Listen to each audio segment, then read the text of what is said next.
ಮುಂಬೈನಿಂದ ಬಂದ air India ವಿಮಾನಕ್ಕೆ bomb ಬೆದರಿಕೆ ಹಿನ್ನೆಲೆಯಲ್ಲಿ ತಿರುವನಂತಪುರಂ ಅಂತಾರಾಷ್ಟ್ರೀಯ ವಿಮಾನ ನಿಲ್ದಾಣದಲ್ಲಿ ಸಂಪೂರ್ಣ ತುರ್ತು ಪರಿಸ್ಥಿತಿ ಘೋಷಿಸಲಾಗಿದೆ ಎಂದು ವಿಮಾನ ನಿಲ್ದಾಣದ ಮೂಲಗಳು ತಿಳಿಸಿವೆ.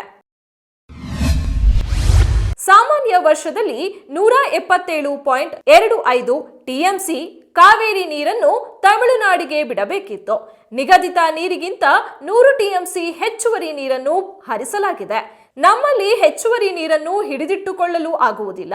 ಈ ಎಲ್ಲ ಕಾರಣಗಳನ್ನಿಟ್ಟುಕೊಂಡು ಮೇಕೆದಾಟು ಯೋಜನೆ ಅನುಮತಿಗೆ ಮನವಿ ಮಾಡಲಾಗುವುದು ಎಂದು ಡಿಸಿಎಂ ಡಿಕೆ ಶಿವಕುಮಾರ್ ತಿಳಿಸಿದರು.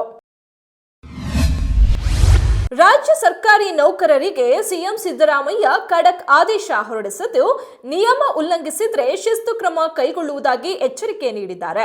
ಸರ್ಕಾರಿ ನೌಕರರು ಸರ್ಕಾರಕ್ಕೆ ಮನವಿಗಳನ್ನು ಸಲ್ಲಿಸುವಾಗ ಸಂಬಂಧಪಟ್ಟ ಇಲಾಖೆಯ ಕಾರ್ಯದರ್ಶಿಯವರಿಗೆ ಸಲ್ಲಿಸುವಂತೆ ಮತ್ತು ಇಲಾಖಾ ಸಚಿವರಿಗೆ ನೇರವಾಗಿ ಸಲ್ಲಿಸದಿರುವಂತೆ ಹಾಗೂ ತಮ್ಮ ಸೇವಾ ವಿಷಯಗಳ ಬಗ್ಗೆ ರಾಜಕೀಯ ಅಥವಾ ಇನ್ನಿತರೆ ಪ್ರಭಾವವನ್ನು ಬೀರದಿರುವ ಬಗ್ಗೆ ಸೂಕ್ತ ನಿರ್ದೇಶನಗಳನ್ನು ನೀಡಲಾಗಿದೆ. ಭದ್ರಾವತಿ ಶಾಸಕ ಸಂಗಮೇಶ್ ಅವರ ಮಗನ ಹತ್ಯೆಗೆ ಜೈಲಿಂದ ಸ್ಕೆಚ್ ಹಾಕಿರುವ ವಿಚಾರ ಬಹಿರಂಗಗೊಂಡಿದ್ದು, ಭದ್ರಾವತಿ ಓಲ್ಡ್ ಟೌನ್ ಪೊಲೀಸ್ ಠಾಣೆಯಲ್ಲಿ ಈ ಸಂಬಂಧ ದೂರು ದಾಖಲಾಗಿದೆ.